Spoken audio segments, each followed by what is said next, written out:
Buenos días, Canarias. José Luis Díaz.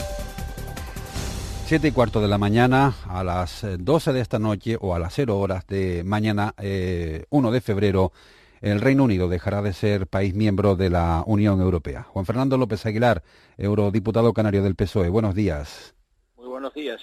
¿Quién tiene hoy más razones para estar triste o más triste, el Reino Unido o la Unión Europea, señor López Aguilar?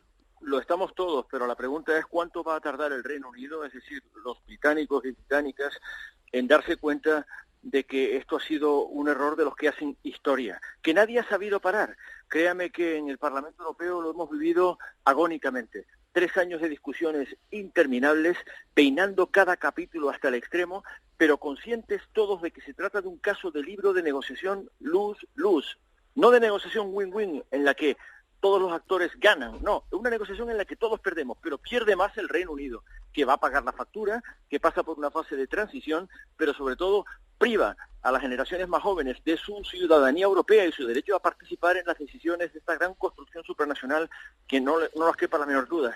Es la escala necesaria para ser globalmente relevantes de todos los estados del continente europeo.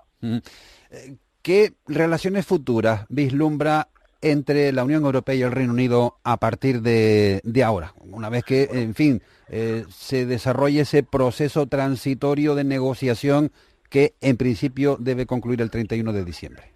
Ahí es nada. Hay gran escepticismo con respecto de que se pueda cumplir ese calendario. Pero ¿sabe qué? Una vez más, el bravucón Boris Johnson ha dicho que de ninguna manera va a solicitar ni admitir ninguna extensión. Por tanto, volvemos a asomarnos al abismo, a lo que se denomina en la jerga europea cliff edge, es decir, la posibilidad de que llegue el 31 de enero sin que hayamos concluido esa negociación. Hemos pasado 3 años negociando el acuerdo de salida.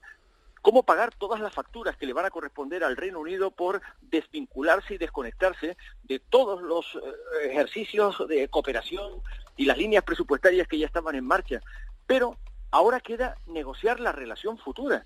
Y créame que la mayor parte y más delicada de los asuntos que se van a discutir van a pasar por la comisión que yo presido, Libertad de Justicia e Interior. Tienen que ver con los derechos de ciudadanía y exigimos reciprocidad. Tienen que ver con los datos y la protección de los datos personales. El Reino Unido puede comerciar con terceros países y notablemente con los Estados Unidos, transfiriendo datos a los que ha tenido acceso por haber sido parte del Sistema Europeo de Protección de Datos. Hay que negociar también la protección de fronteras exteriores, de qué manera entran y salen los británicos en el continente europeo y los europeos entramos en el Reino Unido. Hay que negociar también la cooperación judicial contra la criminalidad transnacional, porque no le quepa la menor duda, es la criminalidad de nuestro tiempo. Por tanto, es una enormidad de asuntos. Y además, por supuesto, la conectividad, el transporte aéreo, el comercio, las subvenciones al transporte, que sean admisibles o no en el Reino Unido, y todo eso va a requerir sin duda ninguna un ejercicio una vez más de paciencia, y creo que la única estrategia admisible para la Unión Europea es permanecer unidos, como hemos estado unidos a la hora de abordar las dificultades del Brexit, porque el Reino Unido ha intentado dividirnos, y en la unidad estratégica de lo que ahora será la Europa de los 27 está la única clave negociadora que puede garantizar el éxito de la posición europea frente al estilo bravucón y atrabiliario del primer ministro británico Boris Johnson. Además, señor López Aguilar, hay que negociar también mucho con respecto a Canarias, que se juega muchísimo en esta encrucijada de la Unión Europea.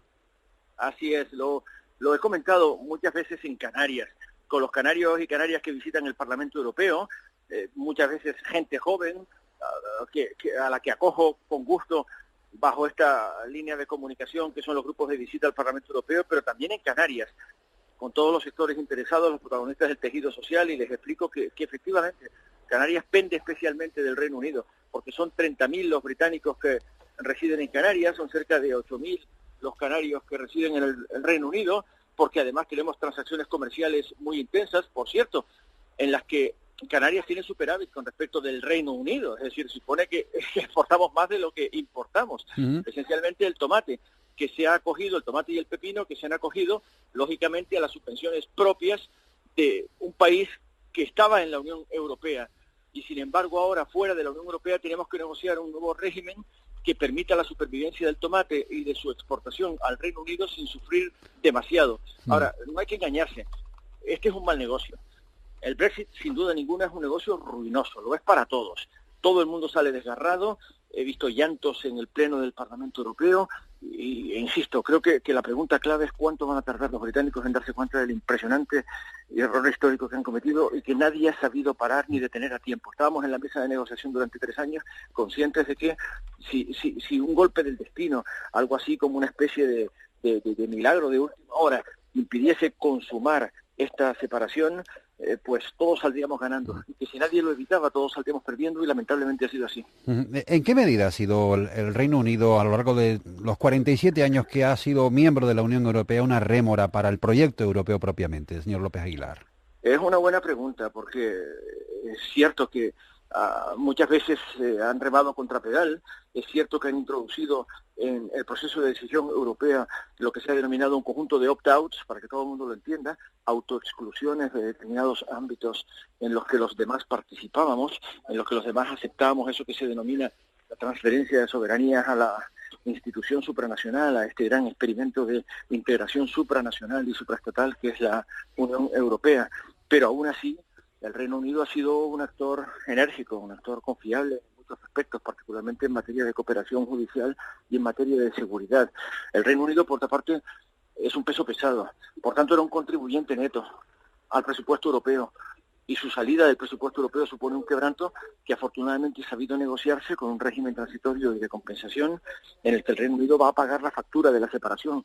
No lo que paga el va a pagar entre 40 y 50 mil millones de euros en los próximos 3 años como consecuencia del desenganche del Reino Unido de los presupuestos europeos. Por tanto, es una situación efectivamente compleja, pero en todo caso, yo diría que desde el punto de vista simbólico es la primera vez que la Unión Europea se ha enfrentado a una situación así. La gran recesión y la prolongada crisis y el pésimo manejo, insisto, siempre dominado por una amplia hegemonía conservadora que se impuso a lo largo de la crisis, ha supuesto una exasperación de las desigualdades, y eso ha abierto cauce a toda suerte de populismos y regresiones distópicas del nacionalismo más reaccionario, más ramplón y más egoísta. Es el caso del que ha dominado la política en el Reino Unido durante los últimos años, lamentablemente. Si eso añades la intoxicación masiva de las fake news, la desinformación de los tabloides, con las mentiras que se han propagado con respecto del impresionante negocio, formidable negocio que iba a ser para el Reino Unido salir de la Unión Europea, que es completamente mentira, no lo es, no lo va a ser, bajo ningún concepto lo va a ser, pues ya tenemos el cuadro completo. Populismos rampantes, gobiernos de extrema derecha y primeros ministros impensables hasta hace pocos años, como es el caso de Boris Johnson, un sujeto absolutamente indigno de confianza que sin embargo ha conseguido calzarse, además de acuerdo con el sistema electoral británico, nada menos que la jefatura del gobierno británico y consumar este desaguisado que es el Brexit. Juan Fernando López Aguilar, eurodiputado canario del PSOE, una vez más le agradezco que haya atendido la llamada de Canarias Radio en este día que, como usted bien decía, yo creo al principio es triste tanto para el Reino Unido como para la Unión Europea, aunque en el Reino Unido seguramente habrá muchos que lo celebrarán. Y seguiremos hablando de la Unión Europea, de Canarias y del Reino Unido. Gracias, señor López Aguilar. Buen día. Simplemente para despedirme, que intervine ayer en el Pleno para decir que no echaremos de menos a esos ruidosos Brexiteers, a los partidarios del Brexit, a Nigel Farage, que lleva tantos años haciendo ruido en el Parlamento Europeo, pero viviendo de la Unión Europea. Pero sin duda echaremos de menos a nuestros amigos británicos europeístas. Particularmente yo echaré de menos a mis amigos laboristas, los echaré de menos profundamente. Gracias, señor López Aguilar. Buenos días. Gracias, señor López Aguilar. Buenos días. Gracias, señor López Aguilar.